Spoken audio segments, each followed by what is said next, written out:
Assalamu alaikum, chers frères et sœurs.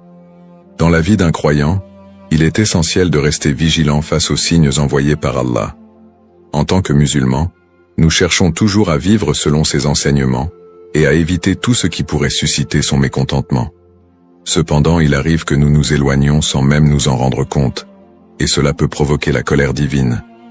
Il est crucial de reconnaître les signes avant-coureurs que nous sommes sur une mauvaise voie, afin de corriger nos actions et de revenir vers Allah avec repentance. Avant de commencer cette vidéo, je vous invite à vous abonner à notre chaîne et d'activer la cloche de notification pour rester informé de nos prochaines publications sur la foi islamique. Merci et bonne vidéo. Dans cette vidéo, nous allons explorer un sujet important. Les 5 signes qui peuvent indiquer qu'Allah est en colère contre vous. Être conscient de ces avertissements nous permet de rectifier notre comportement avant qu'il ne soit trop tard. C'est une opportunité pour chacun de réévaluer sa relation avec Allah et de chercher sa clémence.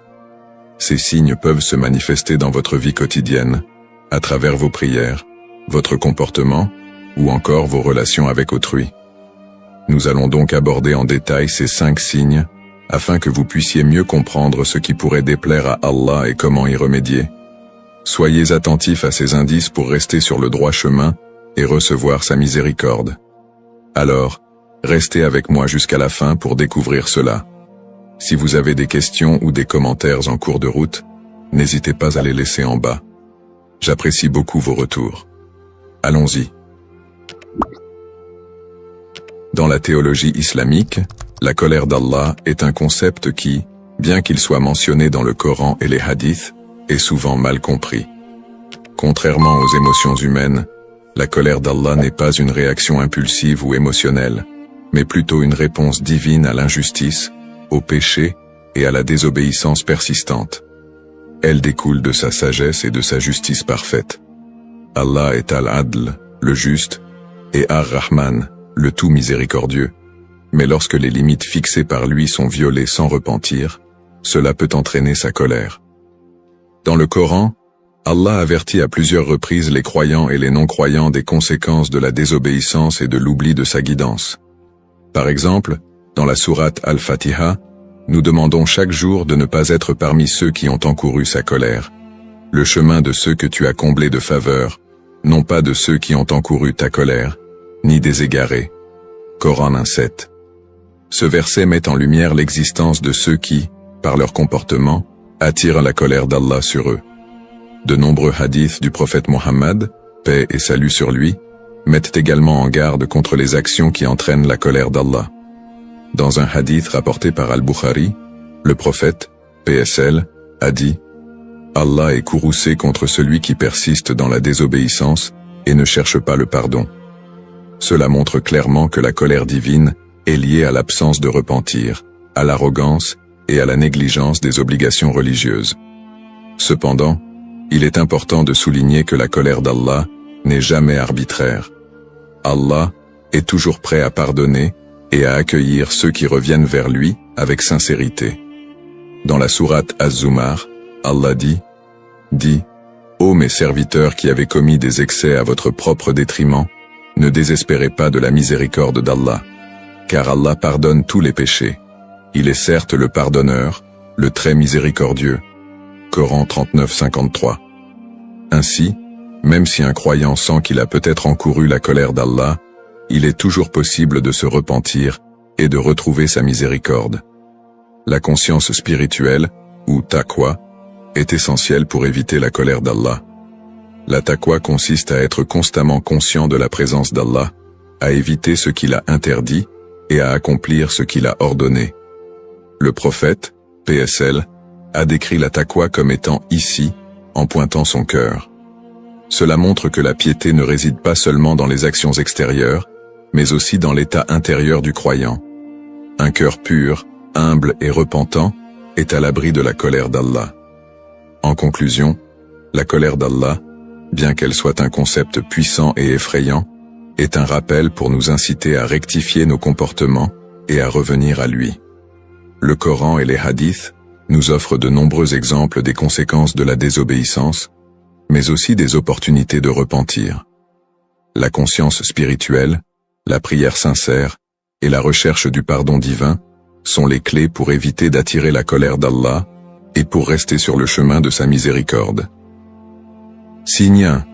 Éloignement de la prière.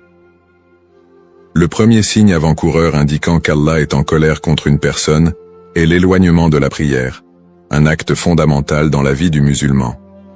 La prière, ou salat, est l'un des 5 piliers de l'islam, et elle constitue le lien direct entre le croyant et son créateur. Lorsque ce lien se fragilise, cela peut être un signe alarmant que la personne s'éloigne de la miséricorde d'Allah et qu'elle court le risque d'encourir sa colère. Description du signe. L'éloignement de la prière peut se manifester de différentes manières.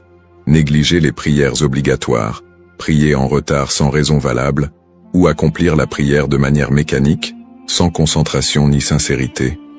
Certaines personnes peuvent même en arriver à abandonner complètement la prière, un acte considéré comme gravissime en islam. Le prophète Muhammad, paix et salut sur lui, a d'ailleurs averti dans un hadith rapporté par Muslim: entre l'homme et la mécréance, il y a l'abandon de la prière. Lorsque la prière n'est plus prioritaire dans la vie d'un croyant, cela est souvent le signe que son cœur s'est durci et que son lien avec Allah s'est affaibli.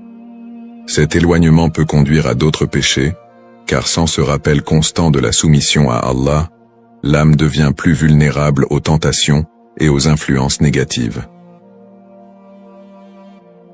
Conséquences spirituelles. L'une des principales conséquences de l'abandon ou de la négligence de la prière est l'éloignement de la guidance divine. La prière est une source de lumière spirituelle qui protège l'âme des ténèbres du péché. Allah dit dans le Coran: « Récite ce qui t'est révélé du livre et accomplis la prière. En vérité, la prière éloigne de la turpitude et du blâmable, et le souvenir d'Allah est plus grand encore. » Coran 29-45. En d'autres termes, lorsque l'on s'éloigne de la prière, on s'éloigne aussi de cette protection qui nous garde sur le droit chemin. L'âme qui néglige la prière devient progressivement insensible à la voix de sa conscience. Les petites transgressions peuvent alors devenir plus fréquentes, et l'attrait pour les plaisirs éphémères de ce monde peut prendre le dessus. De plus, le cœur se remplit d'insatisfaction et d'anxiété, car la prière est une source de paix et de sérénité. En abandonnant cet acte, le croyant peut se retrouver prisonnier de la confusion et de la tristesse, car il a délaissé l'un des moyens les plus puissants pour nourrir son âme. Exemples et témoignages. De nombreuses personnes ont vécu des périodes de négligence dans leur prière, souvent liées à des moments de faiblesse spirituelle. Un frère musulman témoigne: « J'ai traversé une période difficile où j'ai arrêté de prier régulièrement. Je me suis dit que j'avais trop de choses à gérer, trop de problèmes dans ma vie. Plus je m'éloignais de la prière, plus ma vie devenait chaotique. J'ai perdu cette paix intérieure que j'avais auparavant. Je me sentais vide et sans but. C'est seulement lorsque je suis revenu à la prière que j'ai retrouvé un sentiment de stabilité et de connexion avec Allah. » Cet exemple montre à quel point la prière est cruciale pour maintenir une relation saine avec Allah et une vie équilibrée. Un autre témoignage poignant est celui d'une sœur qui confie: « J'ai commencé à prier en retard, puis à sauter des prières. Je me suis éloigné de mes obligations religieuses et, sans m'en rendre compte, j'ai commencé à tomber dans d'autres péchés. C'était un cercle vicieux. Je me sentais perdu, comme si Allah m'avait abandonné. Mais en réalité, c'est moi qui l'avais abandonné en premier. » Ces témoignages sont des rappels puissants que l'éloignement de la prière est souvent un signe que quelque chose ne va pas dans notre vie spirituelle. Ce n'est pas Allah qui nous tourne le dos, mais nous qui nous éloignons de lui en négligeant cet acte fondamental. Conclusion. L'éloignement de la prière est un signe sérieux que la colère d'Allah pourrait s'abattre sur nous. C'est un rappel que la prière est plus qu'une simple obligation rituelle. C'est une connexion directe avec Allah, une source de guidance et de paix intérieure. Si vous vous reconnaissez dans ce signe, sachez qu'il est toujours possible de revenir à Allah. Il est toujours prêt à pardonner et à accueillir ceux qui se repentent sincèrement. L'important est de ne pas laisser la négligence persister, car chaque prière manquée est une occasion manquée de se rapprocher de celui qui nous aime et veut notre bien. Signe 2. Augmentation des péchés. Le deuxième signe avant-coureur indiquant qu'Allah est en colère contre vous est l'augmentation des péchés dans votre vie.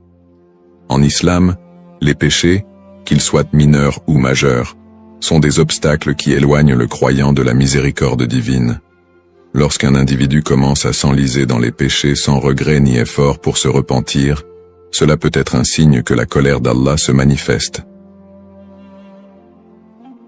Identification des types de péchés courants. Les péchés peuvent être divisés en deux grandes catégories, les péchés majeurs, kabaïr, et les péchés mineurs, sagaïr. Les péchés majeurs incluent des actes comme l'association d'un partenaire à Allah, shirk, l'homicide, la fornication, la consommation d'alcool et le vol. Ces péchés sont particulièrement graves et nécessitent un repentir sincère et des efforts pour réparer le tort causé. Les péchés mineurs, quant à eux, peuvent être des mensonges occasionnels, des paroles blessantes ou encore des actes d'indifférence envers les autres. Même si ces péchés semblent moins graves, leur accumulation peut entraîner des effets dévastateurs sur la vie spirituelle. L'une des erreurs les plus courantes est de sous-estimer l'importance des péchés mineurs. Le prophète Mohammed, paix et salut sur lui, a mis en garde contre cela dans un hadith. Méfiez-vous des péchés que vous considérez comme insignifiants, car ils s'accumulent jusqu'à ce qu'ils causent la perte d'une personne.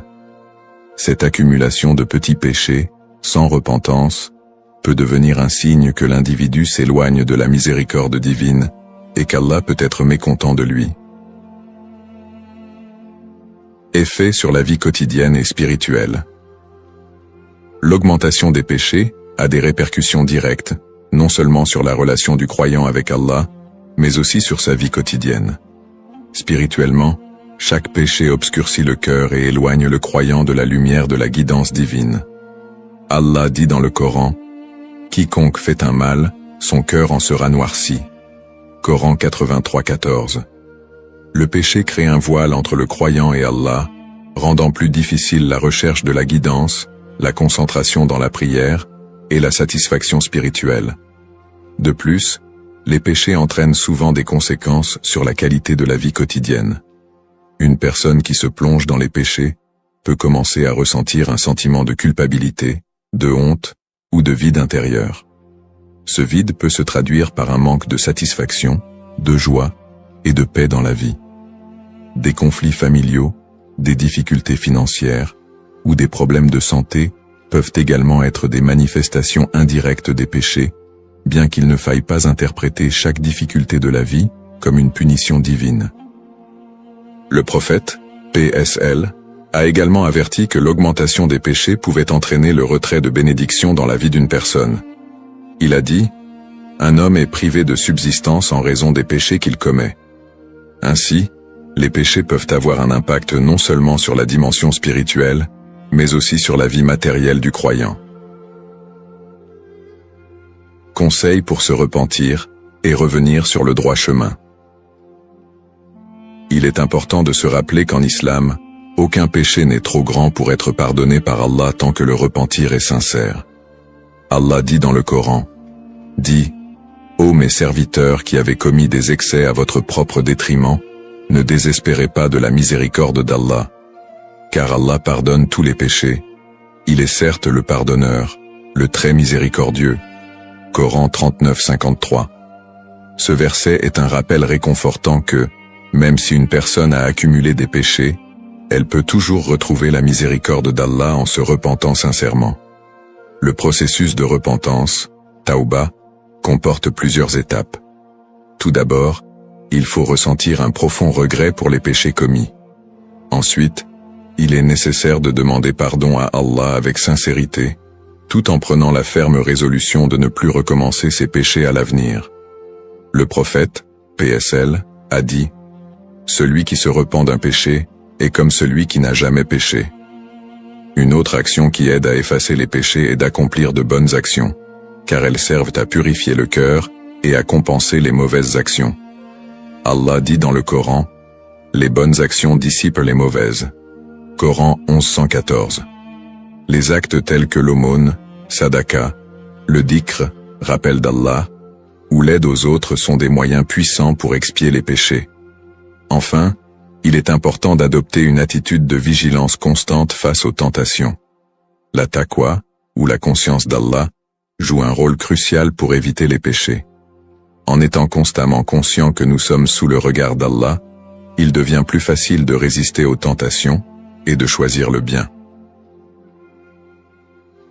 Conclusion. L'augmentation des péchés est un signe sérieux que la colère d'Allah pourrait se manifester si aucune action corrective n'est entreprise. Cependant, l'islam nous enseigne que la porte du repentir est toujours ouverte. Peu importe le nombre ou la gravité des péchés, tant que le croyant se tourne vers Allah avec un cœur repentant, il peut espérer sa miséricorde. Pour éviter de sombrer dans un cercle vicieux de péchés, il est essentiel de se repentir régulièrement, de rechercher la proximité avec Allah et de maintenir une conscience spirituelle élevée. Signe 3. Manque de baraka, bénédiction, dans la vie. Le troisième signe avant-coureur indiquant qu'Allah pourrait être en colère contre une personne est l'absence de baraka, bénédiction, dans sa vie.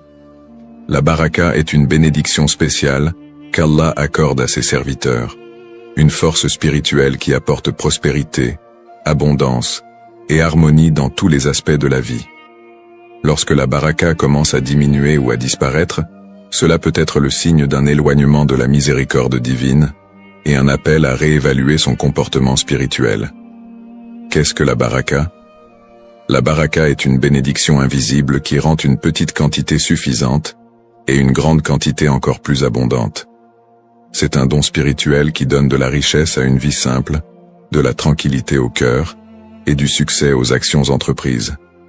Elle n'est pas seulement liée à la richesse matérielle, mais englobe la santé, la tranquillité d'esprit, les relations familiales, le temps et même les opportunités dans la vie.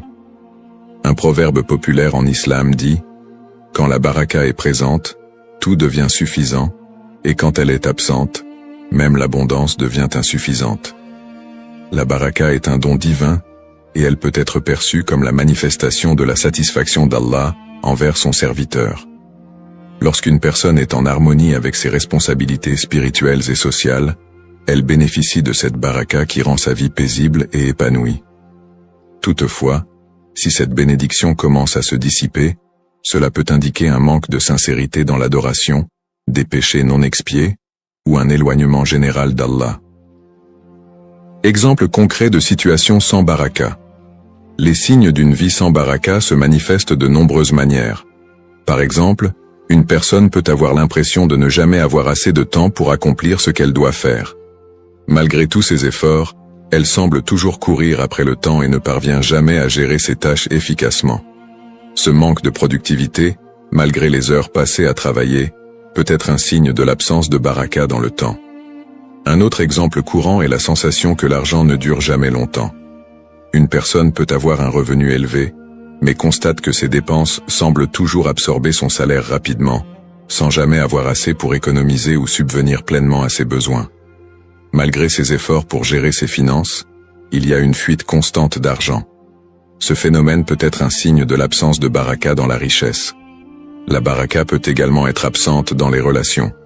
Par exemple, une personne peut constater que, malgré ses efforts, ses relations familiales sont tendues ou marquées par des disputes fréquentes. L'absence de paix et de tranquillité dans le foyer, malgré tous les efforts pour améliorer la situation, peut indiquer un manque de baraka dans les relations humaines. Enfin, certaines personnes peuvent ressentir un manque de baraka dans leurs efforts spirituels. Elles prient, jeûnent et accomplissent des actes de bienfaisance, mais ne ressentent aucune satisfaction ou élévation spirituelle. Cela peut être un signe que leurs actions ne sont pas accomplies avec la sincérité requise, ou que des péchés non expiés empêchent les bienfaits de ces actes d'atteindre leur cœur. Comment retrouver la baraka dans sa vie? Il est possible de retrouver la baraka dans sa vie, et cela commence par une évaluation sincère de sa relation avec Allah. Voici quelques étapes essentielles pour regagner cette bénédiction précieuse. 1. Repentir sincère, Tauba. La première étape pour retrouver la baraka est de se repentir sincèrement des péchés passés. Comme mentionné dans le Coran, « Et revenez repentant à votre Seigneur, et soumettez-vous à lui, avant que ne vous vienne le châtiment. Coran 39-54. Un repentir sincère efface les péchés et permet à la miséricorde d'Allah de se répandre à nouveau dans la vie du croyant. 2. Prioriser les actes d'adoration.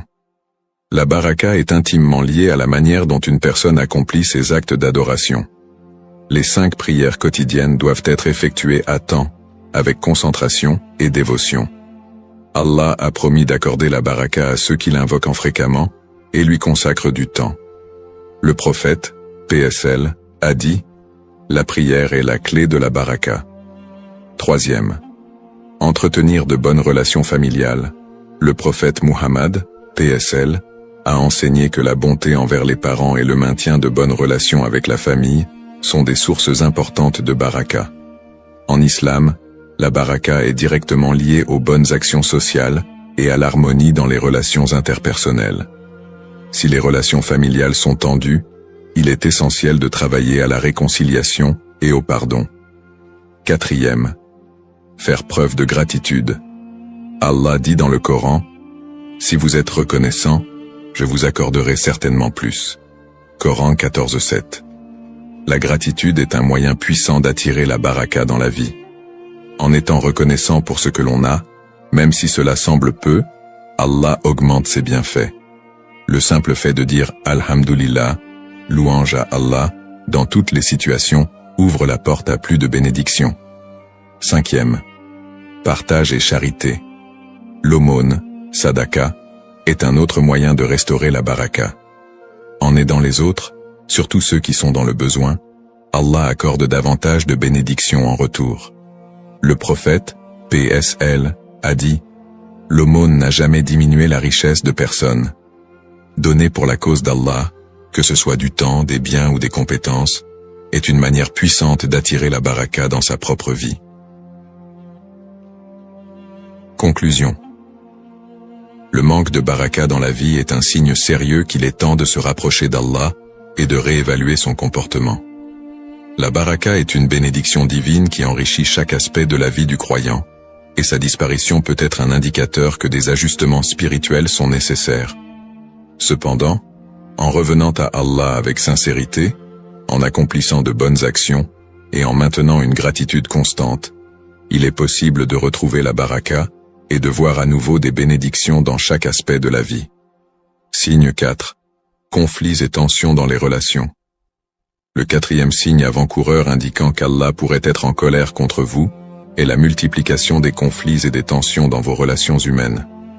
En islam, les relations humaines jouent un rôle crucial dans la vie spirituelle, car elles reflètent souvent l'état de la relation d'une personne avec Allah.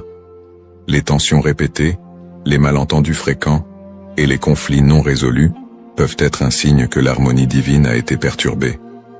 Cela est souvent lié à des comportements et des attitudes contraires à l'éthique islamique, tels que l'orgueil, l'injustice ou le manque de patience. Analyse des relations humaines en islam. En islam, les relations humaines sont considérées comme un élément fondamental de la foi.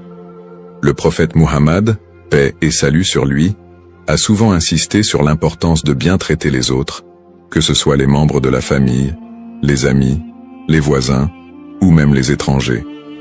Dans un hadith célèbre, le prophète, PSL, a dit « Aucun de vous ne croit vraiment tant qu'il n'aime pas pour son frère ce qu'il aime pour lui-même. » Cette empathie et ce respect envers autrui sont des manifestations directes de la foi. Les relations humaines sont aussi liées à la notion de haqq, droit. Chaque individu a des droits sur les autres, qu'il s'agisse des droits des parents, des époux, des enfants, ou même des voisins. Respecter ces droits est une obligation religieuse, et toute transgression de ces droits peut entraîner des tensions dans les relations. Par exemple, ne pas respecter ses parents, manquer d'équité dans son couple, ou médire d'une personne derrière son dos sont des comportements qui non seulement nuisent aux relations, mais peuvent aussi provoquer la colère d'Allah. Les relations humaines en islam sont un test de patience, de pardon et de justice. Elles sont un reflet de la manière dont une personne traite Allah à travers le respect de ses créatures. Quand les conflits deviennent récurrents, il est essentiel de se demander si ces relations sont gérées de manière conforme aux enseignements islamiques. Impact des conflits sur la spiritualité. Les conflits récurrents ont un effet direct sur la spiritualité d'une personne. En islam, la paix intérieure est liée à la paix avec les autres. Les disputes constantes, la rancune et les tensions non résolues sont des poids spirituels qui peuvent obscurcir le cœur. Le prophète Muhammad, PSL, a dit « Les portes du paradis sont ouvertes tous les lundis et jeudis, et Allah pardonne à tout serviteur qui ne lui associe rien dans l'adoration, sauf à ceux qui sont en conflit les uns avec les autres. » Ce hadith montre que le pardon et la réconciliation sont essentiels pour recevoir la miséricorde divine. Les conflits prolongés peuvent également perturber la concentration dans les actes d'adoration, comme la prière. Une personne dont le cœur est rempli de colère, de rancune ou de ressentiment trouvera difficile de se concentrer lors de la prière et de ressentir la paix spirituelle. Les actes de bienfaisance peuvent également perdre de leur valeur si une personne entretient des conflits non résolus. Le prophète, PSL, a dit « Celui qui coupe les liens de parenté n'entrera pas au paradis ». Les relations humaines sont donc un aspect central de la vie spirituelle, et les conflits peuvent gravement nuire à cette connexion avec Allah. Stratégie pour rétablir l'harmonie. Il est essentiel de restaurer l'harmonie dans les relations pour retrouver la paix intérieure et la satisfaction d'Allah. Voici quelques stratégies islamiques pour rétablir l'harmonie dans les relations. 1. Le pardon. En islam, le pardon est une vertu centrale. Allah aime ceux qui pardonnent, et il promet de les récompenser grandement. Le prophète, PSL, a dit « Soyez miséricordieux envers les autres, et Allah sera miséricordieux envers vous. » Pardonner même lorsqu'on a été lésé est un moyen puissant de rétablir l'harmonie. Le Coran dit « Ceux qui répriment leur colère et pardonnent aux gens, car Allah aime les bienfaisants. » Coran 334. 2. La communication bienveillante. De nombreux conflits naissent d'un manque de communication ou de malentendus. Il est essentiel de s'asseoir et de discuter avec honnêteté et respect des problèmes qui provoquent les tensions. En islam, le bon comportement dans la parole est très important. Le prophète, PSL, a dit « Celui qui croit en Allah et au jour du jugement dernier doit dire ce qui est bon ou garder le silence. » Le choix des mots, le ton et l'attitude peuvent apaiser de nombreux conflits. 3. Faire preuve de patience, sabre. La patience est une qualité essentielle pour résoudre les conflits. Allah dit dans le Coran « Ô vous qui croyez, cherchez secours dans la patience et la prière, car Allah est avec ceux qui sont patients. » Coran 253. Dans les moments de tension, il est facile de réagir impulsivement, mais la patience permet de réfléchir et de répondre avec sagesse, plutôt qu'avec colère. 4. Chercher la réconciliation, Islah. En islam, la réconciliation est vivement encouragée. Si deux personnes sont en conflit, les autres membres de la communauté sont invités à intervenir pour apaiser les tensions et rétablir la paix. Le Coran encourage cette pratique. Et si deux groupes de croyants se combattent, réconciliez-les. Coran 49, 9. La islah peut également se faire par l'intermédiaire d'un aîné, d'un médiateur ou d'un imam. 5. Multiplier les invocations, dua. Enfin, demander l'aide d'Allah à travers des invocations sincères est une des meilleures façons de restaurer l'harmonie dans les relations. Le croyant doit prier Allah pour qu'il adoucisse les cœurs, facilite le pardon et restaure la paix. Il est rapporté dans un hadith « Rien ne change la prédestination, à part la dua. » Conclusion. Les conflits et les tensions dans les relations humaines sont un signe que quelque chose ne va pas dans la relation avec Allah. Les conflits affectent non seulement la vie sociale, mais aussi la spiritualité, en détournant le cœur de la paix divine. Cependant, avec des actions telles que le pardon, la communication bienveillante, la patience et la prière, il est possible de rétablir l'harmonie dans les relations et de retrouver la satisfaction d'Allah. Il est crucial d'agir rapidement pour résoudre les conflits, car ils peuvent devenir un obstacle majeur à la miséricorde divine. Signe 5. Sentiment de vide spirituel. Le cinquième et dernier signe avant-coureur indiquant qu'Allah pourrait être en colère contre vous est le sentiment de vide spirituel. Ce vide, souvent ressenti comme un manque profond de sens ou de connexion avec le divin, est l'un des indicateurs les plus troublants d'une déviation dans la relation d'une personne avec Allah. Lorsque le cœur est éloigné de la foi, l'âme souffre de cette déconnexion, se retrouvant sans repère spirituel, et cela peut être un signe que quelque chose ne va pas dans la vie du croyant. Description de ce sentiment. Le vide spirituel se manifeste par une absence de paix intérieure, une perte de joie dans les actes d'adoration, ou un sentiment d'indifférence envers la foi. La prière, qui devrait normalement être une source de réconfort et de sérénité, peut sembler vide de sens ou être accomplie mécaniquement sans réelle connexion. De plus, ce sentiment peut également se traduire par une perte d'intérêt pour les autres aspects de la vie spirituelle, tels que la lecture du Coran, le dhikr, l'évocation d'Allah, ou les bonnes actions.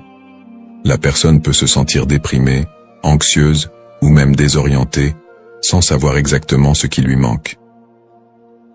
Ce sentiment de vide peut aussi engendrer une recherche constante de satisfaction dans des activités mondaines, comme la poursuite excessive de biens matériels ou de distractions temporaires. Cependant, ces plaisirs sont souvent éphémères et ne font que renforcer ce sentiment de vide une fois leur effet passé. Importance de la connexion avec Allah. La cause fondamentale de ce vide spirituel est la rupture de la connexion avec Allah. En islam, cette connexion est la base de la vie spirituelle et de la paix intérieure. Allah dit dans le Coran, « Ceux qui ont cru et dont les cœurs se tranquillisent à l'évocation d'Allah. » Certes, c'est par l'évocation d'Allah que les cœurs se tranquillisent. Coran 13-28. Cela signifie que la satisfaction et la paix véritable ne peuvent être trouvées que dans la relation avec le Créateur. Le vide spirituel est donc le résultat d'un éloignement progressif d'Allah. Cela peut être dû à plusieurs facteurs, tels que l'accumulation de péchés non repentis, la négligence des obligations religieuses ou l'influence des tentations mondaines. Plus la personne s'éloigne de cette connexion, plus le sentiment de vide grandit. Ce vide est en réalité un appel du cœur à revenir vers Allah, car il ne peut trouver de repos ailleurs. Le prophète Muhammad, paix et salut sur lui, a dit « En vérité, dans le corps se trouve un morceau de chair, et si ce morceau de chair est sain, tout le corps sera sain, mais si ce morceau de chair est corrompu, tout le corps sera corrompu. En vérité, c'est le cœur. Lorsque le cœur est éloigné d'Allah, cela affecte l'ensemble de la vie spirituelle et physique de la personne, créant ce sentiment de vide et de déséquilibre. Suggestions pour renforcer sa foi et sa spiritualité. Il est crucial de réagir face à ce sentiment de vide, en prenant des mesures concrètes pour restaurer la connexion avec Allah et retrouver la paix spirituelle. Voici quelques suggestions pour renforcer sa foi et sa spiritualité. 1. Renouveler son intention, Niyya. La première étape pour surmonter ce vide est de renouveler son intention sincère de se rapprocher d'Allah. Se rappeler que tout ce que l'on fait dans la vie, que ce soit dans les actes d'adoration ou dans les actions quotidiennes, doit être dirigé vers la satisfaction d'Allah. Le prophète, PSL, a dit « Les actions ne valent que par leurs intentions ». Ainsi, une intention sincère peut redonner du sens à des actions qui semblaient auparavant vides. Deuxième, se tourner vers la prière sincère. La prière est la clé de la connexion avec Allah. Cependant, il ne s'agit pas simplement d'accomplir les prières mécaniquement, mais de prier avec une réelle dévotion, en ressentant la proximité avec Allah. Le prophète, PSL, a dit « La prière est le pilier de la religion ». En renforçant sa prière, en y apportant plus de concentration et de sincérité, le croyant peut retrouver une paix intérieure et combler le vide spirituel. Troisième, lire et méditer sur le Coran. Le Coran est la parole d'Allah, et il contient des remèdes pour toutes les maladies du cœur, y compris le vide spirituel. Allah dit « Et nous faisons descendre du Coran ce qui est une guérison et une miséricorde pour les croyants ». Coran 17, 82. La lecture régulière du Coran, accompagnée de la réflexion sur ces versets, peut revitaliser le cœur et apaiser l'âme. Quatrième, augmenter les actes de bienfaisance. L'un des moyens les plus efficaces pour se rapprocher d'Allah et combler le vide spirituel est de multiplier les actes de bienfaisance. Que ce soit par le don aux nécessiteux, par le soutien moral aux personnes en difficulté, ou simplement en étant gentil et généreux dans son entourage, ces actes permettent d'apaiser le cœur. Le prophète, PSL, a dit « Celui qui est dans le besoin, si tu lui facilites la tâche, Allah te facilitera la tienne dans l'au-delà. » Cinquième, pratiquer le dhikr, l'évocation d'Allah. Le dhikr est un autre moyen puissant de reconnecter son cœur à Allah. Répéter des invocations telles que Subhanallah, Alhamdulillah et Allahu Akbar permet de purifier le cœur et de renforcer la conscience de la présence divine. Allah dit « Ceux qui, debout, assis ou couchés, évoquent Allah et méditent sur la création des cieux et de la terre. » Coran 391. Le dhikr aide à apaiser le cœur et à combler le vide spirituel. 6. Éviter les péchés et les distractions mondaines. Le vide spirituel est souvent aggravé par la multiplication des péchés et des distractions mondaines. Pour retrouver la proximité avec Allah, il est nécessaire de se repentir sincèrement des péchés passés et de limiter les distractions qui éloignent de la foi. Allah est toujours prêt à pardonner à ceux qui reviennent vers lui avec sincérité. Le prophète, PSL, a dit « Tous les fils d'Adam sont pécheurs, et les meilleurs des pécheurs sont ceux qui se repentent. » 7. Chercher la compagnie des pieux. La compagnie des personnes pieuses et vertueuses est également un moyen de raviver sa foi. En passant du temps avec ceux qui rappellent Allah, le croyant est inspiré à améliorer son propre état spirituel. Le prophète, PSL, a dit « L'homme est sur la religion de son ami, alors que chacun de vous fasse attention à qui il prend pour ami. » Conclusion. Le sentiment de vide spirituel est un signe important qu'il est temps de se recentrer sur Allah et de renforcer sa relation avec lui. Ce vide ne doit pas être ignoré, car il reflète un éloignement de la source de paix et de guidance divine. En renouvelant son intention, en renforçant ses actes d'adoration, et en évitant les distractions mondaines, chaque croyant peut retrouver la satisfaction spirituelle et la paix intérieure. Conclusion. En résumé, les 5 signes avant-coureurs de la colère d'Allah que nous avons abordés sont des indicateurs importants à prendre en compte pour évaluer notre relation avec le divin. Nous avons exploré l'éloignement de la prière, l'augmentation des péchés, le manque de baraka, les conflits et tensions dans les relations, et le sentiment de vide spirituel. Chacun de ces signes peut refléter un déséquilibre dans notre connexion avec Allah et nous inciter à réévaluer notre comportement et notre spiritualité. Il est crucial de prendre le temps de réfléchir sur ces signes et d'évaluer honnêtement notre propre vie spirituelle. Ces indicateurs ne doivent pas être vus uniquement comme des symptômes de la colère divine, mais comme des opportunités pour nous rapprocher d'Allah et rectifier notre chemin. Allah est miséricordieux et pardonneur, et il est toujours prêt à accueillir ceux qui se repentent sincèrement. Nous vous encourageons à chercher le pardon d'Allah pour tout manquement et à prendre des mesures concrètes pour améliorer votre relation avec lui. Que ce soit par une réévaluation de vos pratiques religieuses, un retour sincère à la prière, ou une augmentation de vos actes de bienfaisance, chaque effort pour se rapprocher d'Allah est une étape vers la paix intérieure et la rédemption spirituelle. Souvenez-vous que la clé est de rester sincère dans votre quête de proximité avec Allah et de chercher sa guidance à chaque étape du chemin.